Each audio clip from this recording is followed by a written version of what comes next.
권성동 국민의힘 대표 권한대행 네. 겸 원내대표가 권한대.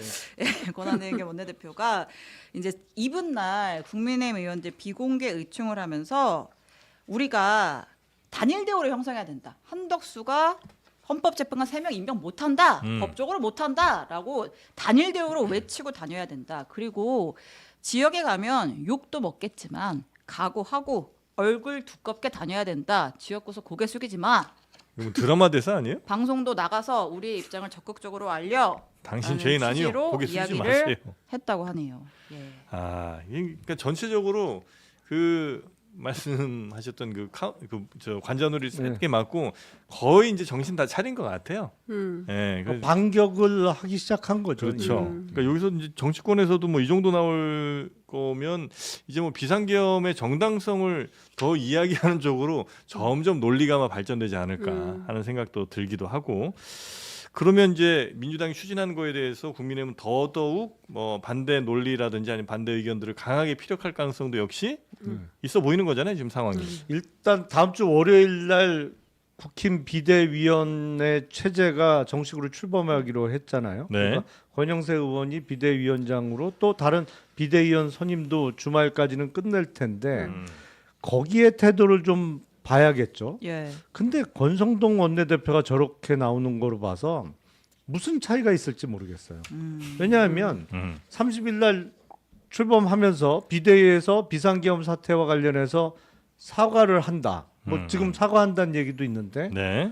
그럼 사과를 하고 잘못했다고 용서를 빌면 그 다음엔 논리적으로 헌법재판관 임명을 반대하면 안 되는 그렇죠, 거예요. 그렇죠. 기본적으로. 예. 그리고 내란 특검법도 반대하면 안 되는 거예요. 아니, 사과해놓고 반대하는 건 앞뒤가 안 맞잖아요. 심각한 모순이잖아요.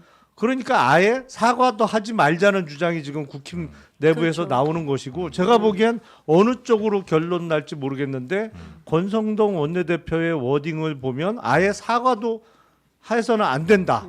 우리가 뭘 잘못했냐. 이렇게 나올 가능성도 있어 보여요. 내란이란 말도 쓰지 말라고 그러더라고요. 그러니까요. 예. 아니 근데 이제 염치가 없는 거죠. 근데 그 뻔뻔하고 염치 없는 행태에 대해서 국민들이 까먹고 잊어버릴 거다라는 윤상현 의원의 주장은 완전히 틀렸어요.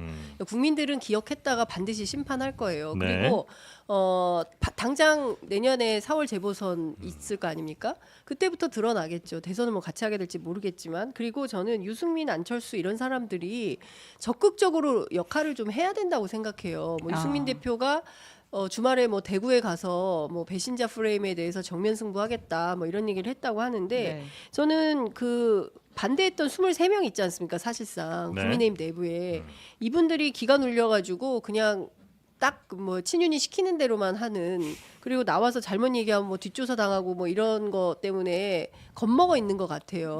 근데 이분들이야말로 정신을 좀 차리고 자기들도 조직화하고 세력화해서 네.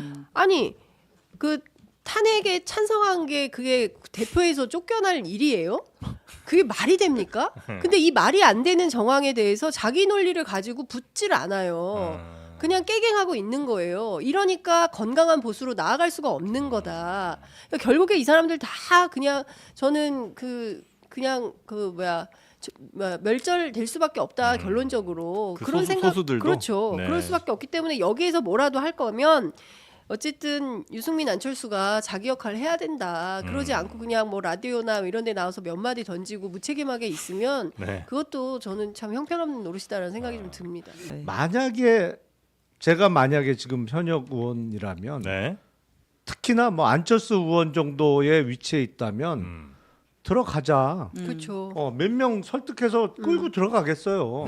아니 그리고 그렇게 해야 리더십도 대권 주자 되는 거예요. 거죠. 예. 여기서 쭈피쭈피 하고 안 들어가든지 아니면 들어가도 혼자 들어가면 대권 주자 안 되지. 몇 명이라도 설득해서 같이 들어가야 그게 그 정도 대권 주자의 자격이 있는 거죠. 저는 안철수 의원도 안타까워요. 나 혼자 바른 말 한다고 이건 대권 주자는 안 맨날 되고. 혼자 따로 놀면 뭐 해요? 아니 나 혼자 바른 말은 저도 해요. 제가 맨날 하는 게 나 혼자 바른 말 하는 거예요. 이런 건 저 같은 기자들이나 평론가들이 하는 거예요. 안철수 의원 정도 대통령이 돼보겠다라고 해서 나섰으면 그렇지. 그 장도에 나섰으면 거침없이 나아가야죠. 나 혼자 맨날 라디오 인터뷰는 저희가 할게요. 정치를 하세요, 제발 정치를. 아니 안철수 라디오 인터뷰는 우리가 할게. 아니 안철수 의원은 근데 왜 이렇게 주변에 사람이 별로 없어요? 아니, 그거를 얘기하기 시작하면 뭐 끝도 없어요? 네. 아니 그래도 진짜 정치 그래도 이 정도 오래 했고 네. 또 대국민적으로 뭐 인지도 면에서나 처음에 이제 호감도도 굉장히 높았는데 어떻게 주변에나 아니면 그 아래로 따르는 사람이 참 없는 정치인 것 같아. 근데 심지어 한 당을 이끌었었는데도. 그렇죠. 그러니까 그분은 뭐 역사가 긴데요. 사실은 제일 화려했던 때가 언제냐면은 시골 의사 박경철하고 토크 콘서트 할 때가 가장 아름다웠다라는 평가가 있어요. 근데 저는 무릎팍도사 나왔을 솔직히 때. 그치 그때 삼성 비판하고 이럴 때가 제일 화려했다 이제 이런 얘기가 나오는 건데 그럼에도 불구하고 지금 국민의힘에 몇 없어요 제정신인 정치인들이 그러니까 뭐 왔다 갔다 조경태 포함해가지고 이분들이 자기 역할을 좀 해야 된다 다선 중진 아닙니까 네. 그리고 정말 나라가 심각한 누란의 위기 아니겠어요 네네네. 그러면 제정신 차려서 최소한 저는 다른 거 모르겠어요 다른 거 바라지도 않아요 경제하고 외교안보만 하자. 예, 이 두 가지만 좀 챙겨줘라. 다른 거 바라지도 않겠다. 예, 이런 말씀을 좀 드리고 싶습니다. 너무 답답해요. 자, 윤상현 의원 국회를 떠나라. 네. 자, 국회 지금 국민청원 홈페이지에는요. 국민의힘 윤상현 의원에 대한 의원직 제명 청원이 올라와 있습니다. 참고로 제가 들어오기 직전에 확인한 건데 7만 7천 명인데 참고로 5만 명을 넘어가면 소관 상임위로 실제 넘어가게 됩니다. 안건이. 자, 다른 게 아니라 아무래도 12.3 내란 사태를 적극적으로 두둔한 게 아니냐 그런 의혹 때문인데 직접 한번 들어보시죠. 1997년 대법원 판례를 보면은 비상계엄은 고도의 정치행위 통치행위로 보고 있습니다. 그런 의견도 있는 것으로 알고 있습니다. 윤상현 의원은 여당 안에서도 제일 적극적으로 이 계엄 사태를 두둔하고 있는 사람 아닙니까? 그렇습니다. 최근에 많이 언론에 나오고 있습니다. 가장 최근이죠. 지난 주말 농민단체가 트랙터 상경 시위를 할 때 난동 세력에게는 몽둥이가 답이다 이런 강경 발언을 쏟아냈고요. 그보다 앞서서 1차 탄핵 투표의 부결에 참가해서 우려를 했던 김재수 의원에게는 걱정하지 마라. 1년 지나면 다 찍어준다. 이런 식의 위로 아닌 위로를 해서 또 발언 논란이 있었죠. 네. 말씀하신 것처럼 윤상현 의원은 지금 뭐 그동안은 친윤계로 분류는 안 됐지만 결정적일 때마다 좀 친윤의 본색을 드러냈다 이런 분석이 있습니다. 지난 9월이었습니다. 윤상현 의원이 주도해서 한동훈 대표를 제외한 비한동훈계 지도부만 불러서 윤 대통령과 만찬한 적이 있었어 한동훈 패싱 논란도 나온 적도 있었습니다. 알겠습니다. 뭐 이제는 친윤계로 분류하고 있잖아요. 윤상현 의원도. 여기까지 들어보겠습니다. 이성대 기자였습니다. 이런 상황에서 국민의힘은 계엄 선포를 내란이라고 볼 수 없다는 주장을 펼치고 있습니다. 윤석열 대통령 측 주장과 똑같습니다. 그리고 또 대국민 사과에는 느긋하면서 가짜뉴스 대응에는 발발랐는데 이 가짜뉴스 사례로 대법원에서까지 증거로 확정된 태블릿 PC 보도를 슬쩍 끼워 넣기도 했습니다. 황예린 기자입니다. 국민의힘은 비상대책위원회가 출범하면 비상계엄 사태에 대해 공식적으로 사과하겠다고 했습니다. 사과가 부족하거나 사과를 하지 않았다고 인식하는 분들이 많기 때문에 비대위원장이 취임하고 그 직후에 바로 다시 한번 사과하는 그런 행동을 할 계획을 갖고 있습니다. 여러 의원들이 계엄이 잘못됐다는 인식을 당 전체가 공유하고 있다고도 했습니다. 하지만 대통령이 내란 수기로 여겨지는 상황은 어떻게든 피하려는 모습입니다.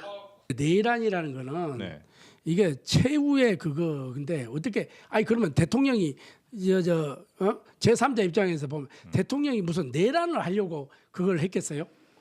계엄을 했겠어요? 나는 아직까지 혐의일 뿐 사법적 판단을 받아야 한다는 겁니다.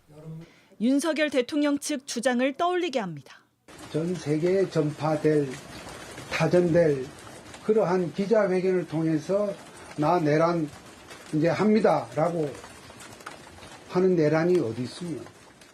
내란은 아니다라고 강조하는 이유, 대통령 탄핵은 물론 당 전체가 내란 공범으로 몰리는 상황이 올 수 있다는 위기의식 때문입니다.